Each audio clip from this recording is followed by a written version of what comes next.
C'est vrai qu'en regardant bien, il aurait pu faire un tube aussi, lui. Bonjour, Michel. Bonjour, un tube de quoi? Bah, on ne sait pas, en tout cas...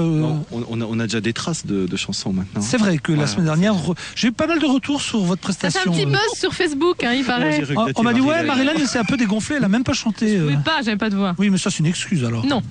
Michel, aujourd'hui, on va parler photo. Oui, avec les vacances qui arrivent, on va effectivement s'intéresser un petit peu aux sorties d'appareils photo numériques. Mais vous en parlez aujourd'hui parce qu'il y a des choses qui ont bougé, évolué ou... C'est ça, il y a pas mal... Alors, il y a plein de nouveautés sur la nouvelle gamme, les nouvelles gammes d'appareils photo. Mais il y en a tout le temps qui sortent, alors c'est difficile de se mettre toujours à la page. C'est de plus en plus difficile, c'est vrai. Pour planter le décor, les appareils photo numériques existent depuis quand? Quelle année? Marilyn? Je pose la question. Allez, d'après toi. Aucune idée. Comme ça? Allez, au hasard, oui. 10 ans? 10 ans. Je sais pas, moi je dirais un tout petit peu plus. Ouais, le premier appareil photo numérique est sorti en 82. Ah oui, quand même, 27 ans déjà. Quand même. 27 ans. C'était beaucoup plus. C'était un Sony, il faisait 0,3 mégapixels, puisqu'on parle en mégapixels. C'était pas encore commercialisé partout. Ça a commencé 82, 83, quoi. Et depuis depuis, ça a avancé. Alors, est-ce que vous savez l'année où on a commencé à vendre plus de numérique? Puisque longtemps, les gens ont continué à acheter des années 2000, 5 ans après. Voilà, c'est les années 2000, on va dire 2000, 2001. L'argentique existe toujours, il y a des gens qui ont toujours envie de faire des photos. C'est ça, ça existe encore, mais bon. Il y a un peu de vent, j'y peux rien. Il y a tous mes conducteurs qui sont par terre, on va le faire. Du parc, vous avez vu que vous trouvez plus de pellicule aujourd'hui. Il faut aller chez un vrai photographe pour trouver de la vraie pellicule.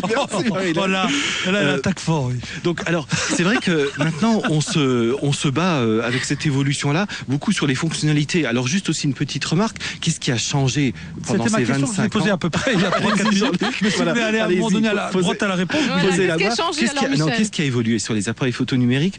On va dire une grande nouveauté, un grand progrès ces dernières années, ce sont les stabilisateurs. On va dire au niveau technologique.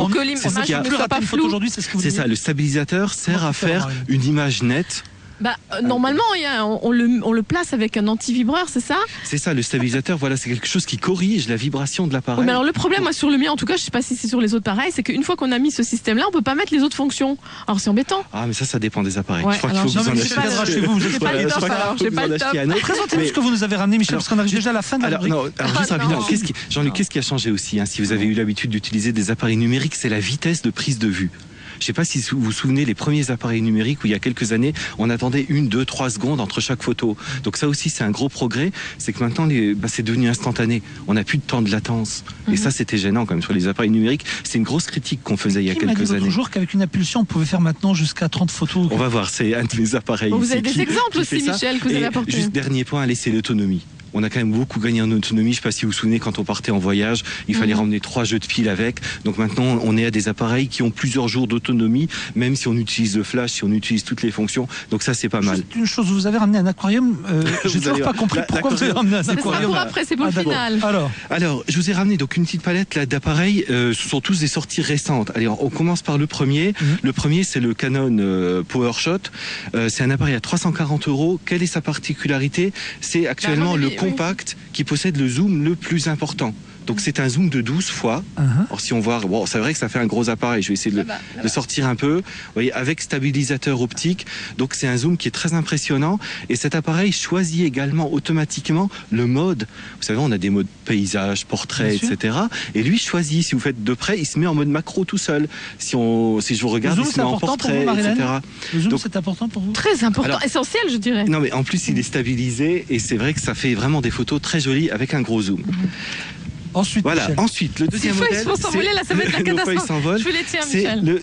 c'est le Nikon Coolpix S220. Alors ça, c'est un appareil qui est très fin. Il fait moins de 120 grammes, moins de 2 cm d'épaisseur. Il existe en 5 couleurs. Sa caractéristique, c'est il a un mode où il reconnaît les yeux ouverts sur les photos. Sérieux? C'est-à-dire qu'il ne va prendre les photos que si les yeux sont ouverts. Mais ça marche comment, ça? Vous savez, les reconnaissances des visages existent maintenant depuis plusieurs... On a les yeux rouges souvent sur la photo. Dans le visage, je ne sais pas s'il reconnaît les yeux rouges ou bleus ou verts, mais en tous les cas, il y a un mode. Ça court pas les champs, les yeux rouges. Mais non, même si on a les yeux rouges sur certaines photos avec flash. Alors là aussi, c'est vrai que ce qui est intéressant, c'est la sensibilité des appareils pour éviter d'utiliser le flash. Là aussi, les appareils sont de plus en plus sensibles et le stabilisateur joue aussi le rôle de la sensibilité pour effectivement éviter le flash. N'oubliez pas de regarder nos amis téléspectateurs aussi de temps en temps un petit peu. Voilà, celui-là reconnaît donc les yeux et il coûte 138 €, donc pas très cher. Très abordable. Michel, franchement, on arrive à la fin de la rubrique. Allez, pour aller un petit peu plus vite. Le Casio Exifilm, aussi une sortie récente. Sa particularité à lui, c'est de faire 30 images à la seconde. Sérieux? 30 images à la seconde. 30 images. Voilà, donc c'est le plus rapide qui existe actuellement. Alors il coûte 290 € et en film, en mode film, il est capable de faire jusqu'à 1000 images à la seconde. Oui, on donc arrive, ça, on est déjà à la fin. Allez, à la fin, pour terminer, le Polaroid. Polaroid, c'est une marque qu'on connaissait pour les appareils instantanés, donc ils sortent une gamme premier prix. Donc ça, c'est un appareil à 80 €, rien de spécial. Ça veut dire quoi Polaroid là? Polaroid?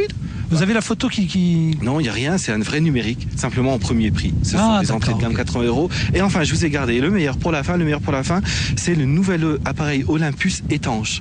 Donc voilà un appareil, on avait l'habitude des appareils étanches mais avec une coque, c'était pas toujours très joli, hein, avec une coque autour, c'était pas facile à manipuler. Donc celui-là n'a pas de coque, toutes les fonctions sont étanchéifiées. Et vous allez le prouver? Voilà, alors déjà tiens, je vais vous faire une photo, bon on va voir... Voilà, et regardez Jean-Luc, voilà, on va le mettre dans l'eau. Alors, j'adore ce genre d'expérience. Vous avez une assurance, j'espère.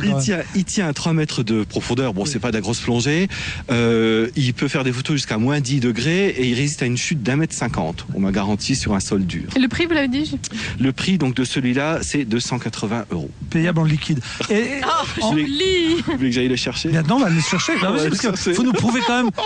Allez, voilà, Marie. On refait une photo, allez. Refaites une photo pour voir. Regarde l'affichage. L'affichage marche encore et on fait.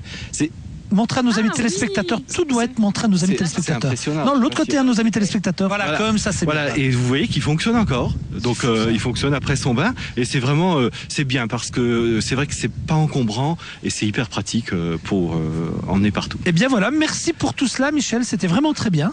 Merci à vous. Vous pourrez revenir pour la dernière fois la semaine prochaine. Et maintenant, il faut essuyer les lunettes. Vous nous offrez quoi? Bon, j'avais encore quelques photos à vous offrir. Non, ça je veux voir avant. Autant en profiter aussi. C'est une attaque personnelle sur les photos, Michel, ça va très mal aller. Alors, c'est juste pour qu'on pense aussi à s'amuser. La photo numérique, c'est aussi fait pour s'amuser. Je trouve pas ça drôle. Oh, il est beau. Bon, il est grand temps que nous passions à une autre rubrique. Tout de suite, c'est dans l'actu. J'aime bien celle-là aussi. Viré. Oh là là.